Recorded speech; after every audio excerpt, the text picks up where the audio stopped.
Address बता रहे थे साथी जी। ये जो एड्रेस है जहाँ मैं फिलहाल रह रही हूँ, ये जिला रोहतक है। मैप पे सर्च करेंगे रोहतक जिला तो आ जाएगा। रोहतक से 15 किलोमीटर मोखरा गांव पड़ता है।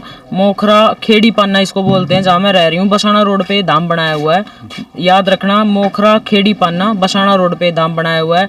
और जो हमारे धाम के कॉन्टैक्ट नंबर हैं वो है 90 50 42 99 94 99 96 15 96 73।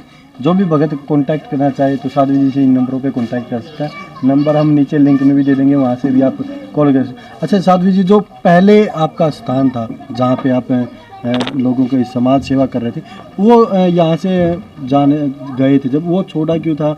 जगह की कमी बताई जा रही थी या कुछ लोगों द्वारा की अलग अलग धारणाएं है उसके पीछे? देखिए सबके अलग अलग विचार है, पर मैं तो यही बात कहूंगी, बच्चे स्कूल में जब हमने ये झाड़े लगाने यहाँ मोखरा में शुरू किए थे तब उस टाइम स्कूल की छुट्टियां थी।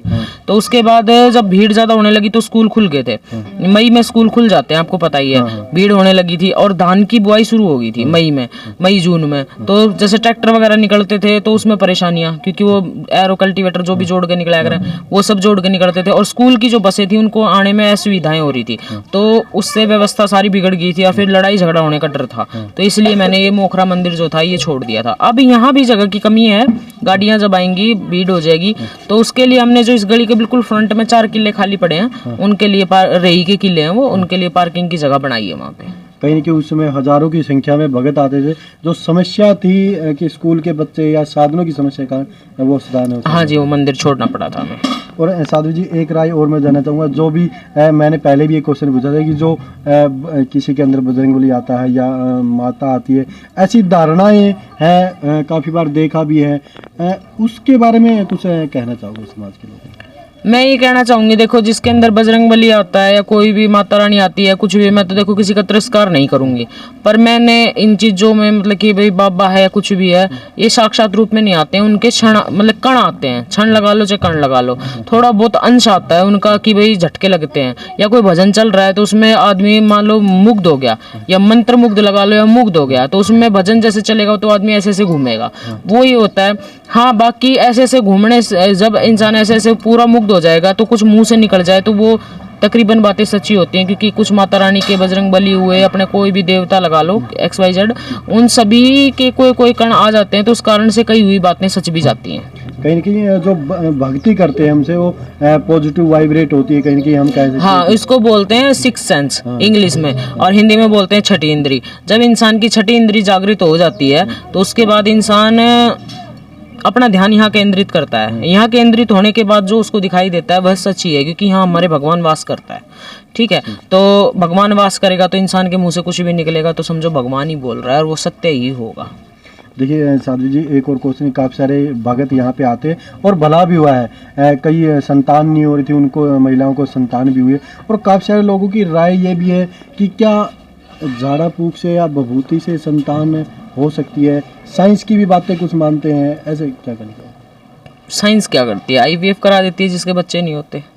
मानते लेकिन झाड़ फूक से ऐसा, झाड़ फूक से अब मैं बताती हूँ संभव कैसे है। जति गुरु गोरखनाथ का जन्म भी तो बभूत से ही हुआ था, तो वो उस टाइम क्या गलत था? सही बात है, मानते हो कि बबूत को, और फिर एक माता ने वो खाई भी नहीं थी, माता सरस्वती ने, उसने खाली कूड़ी में डाली थी, कूड़ी से ही जति गुरु गोरखनाथ का जन्म हो गया था। तो सोचो, कूड़ी जब बच्चे को दे सकती है तो एक औरत अपने गर्भ से बच्चे को क्यों नहीं दे सकती? वो जो एक कहावत है कि 12 साल के बाद तो कूड़ी से भी कूड़ी की बोलती है, तो वो गोरखनाथ ही निकले थे उस टाइम, इसलिए ये कहावत बनाई गई थी। तो माता अपने गर्भ से बच्चे को क्यों नहीं दे सकती बबूत से?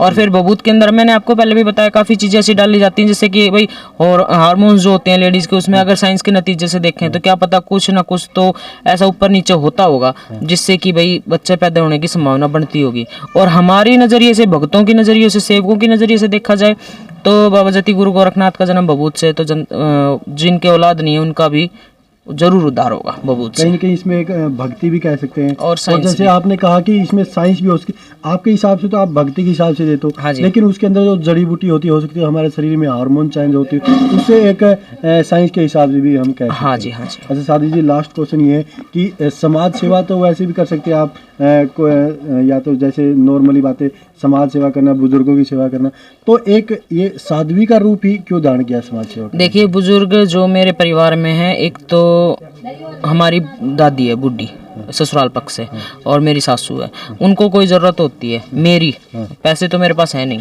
तो मैं उनकी ज़रूरत होती है तो उनको मैं पूरा करती हूँ चाहे कैसे भी करूँ। ठीक है, रही मेरी माँ है, उसकी भी मैं सेवा कर रही हूँ। सबसे बड़ी गुरु तो वो मेरी माँ ही है, उनकी सेवा कर रही हूँ। बाकी यहाँ कोई बड़ा बूढ़ा या कोई भी आ जाता है तो उसकी भी सेवा की जाती है। जब कर्म में लिख दी फकीरी तो फिर कहाँ से मिलेगी गृहस्थी। सही बात है। तो ये बात अच्छा साधु जी, हिंदू धर्म के अंदर, सनातन धर्म के अंदर ये वेशभूषा की बहुत इज्जत होती है जो आपने डाली है।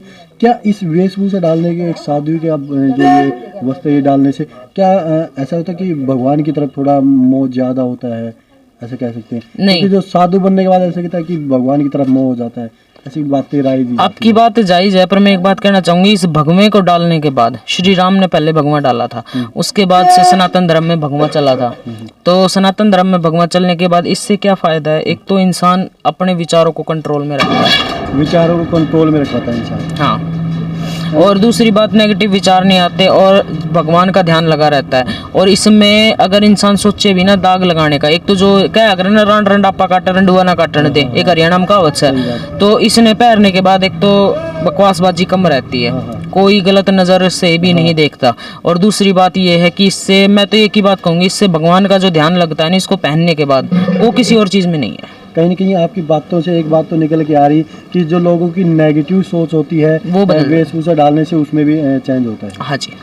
देखो हमने साधु जी से आपने बहुत सारी वीडियो देखी होगी, पहले हज़ारों की संख्या भगत आते थे, अब भी आते हैं। बीच में कुछ कारणों से मतलब जो गांव की समस्या थी, ना कि साधु जी की समस्या के कारण, बल्कि जो बच्चे स्कूल में पढ़ते थे उनके कारण किसानों को समस्या होती, उसके कारण बीच में मोखरा से कुछ दिनों के लिए साधु जी दूसरी जगह आप मतलब उस टाइम भी वहाँ पे लोगों की सेवा तो करते थे, लेकिन कहीं ना कहीं मीडिया से दूर रहे होगे कुछ? मीडिया से इसलिए दूर रही क्योंकि भाई 2-4 मीडिया वाले ऐसे थे जिन्होंने बकवासबाजी बहुत ज़्यादा कर दी थी। और काफ़ी पूर्व भी काफ़ी दूर पड़ता है तो वहाँ मीडिया नहीं पहुँच पाई, और कॉल करके मैंने बुलाई नहीं क्योंकि मेरे पास कुछ ही लोगों के नंबर हैं, कुछ लोगों के नहीं है, तो फिर फायदा क्या है। वैसे वीडियो रूटीन में 1-2 वीडियो तो चलती रहती थी। ठीक है, देखो आपने साधु जी के विचार सुने, कुछ बातें थी जो लोगों के कमेंट थे या क्वेश्चन थे वो साधु जी से हमने पूछे। आपकी राय से आप अपनी राय कमेंट में देना। और साधु जी के पास जो आना चाहते हैं यहाँ पे कॉन्टैक्ट नंबर ये रोहतक से मोखरा है 15 किलोमीटर होगा यहाँ से, मैम से 12 पड़ेगा और रोहतक से 15 किलोमीटर है। कॉन्टैक्ट नंबर एक बार रिपीट कर दो, कॉन्टैक्ट नंबर 9050 42 99 94 99 96 15 96 73। इंग्लिश में कोई हिंदी ना समझ पाता हो तो 9050429994 999 6159673। ठीक, मतलब यहाँ आने से पहले जैसे आपने कुछ बताए कि जो शराब पीता है तो शराब की बोतलें साथ मिलाई, कुछ ऐसी बातें, तो आपके पास आने से पहले एक बार कॉल करके भगत जानकारी ले सकती है इस बात की? हाँ जी, पर कोई मैं सभी से एक हाथ जोड़ के प्रार्थना करूंगी कि कोई भी मुझसे बात करने की वो ना करे, क्योंकि जो बच्चा फ़ोन उठाता है उसको सिर्फ ये जानकारी के लिए ही फ़ोन दे रखा है कि भाई आप कोई भी जानकारी लेना चाहते हो तो आप उनको बताओ। तो आप इमरजेंसी काम कुछ भी है मुझसे बात करना चाहते हो तो आप धाम पे ही आइए, इसके लिए मैं प्रार्थना करना चाहूँगी आपसे। सभी साथियों से और भक्तों से रिक्वेस्ट है, अगर आपको कोई भी जानकारी लेनी है तो जो साधु जी के चेले यहाँ पे, वो उनके पास पूरी इन्फॉर्मेशन होती है कि क्या करना है, वो आपको जो जानकारी देंगे उस जानकारी के हिसाब से आप यहाँ पे आना। और जो जानकारी वो अगर साधु जी से आप बात करना चाहते हो आप धाम पे आइए, अपनी समस्याओं का निवारण कीजिए। ठीक है साधु जी, आदेश।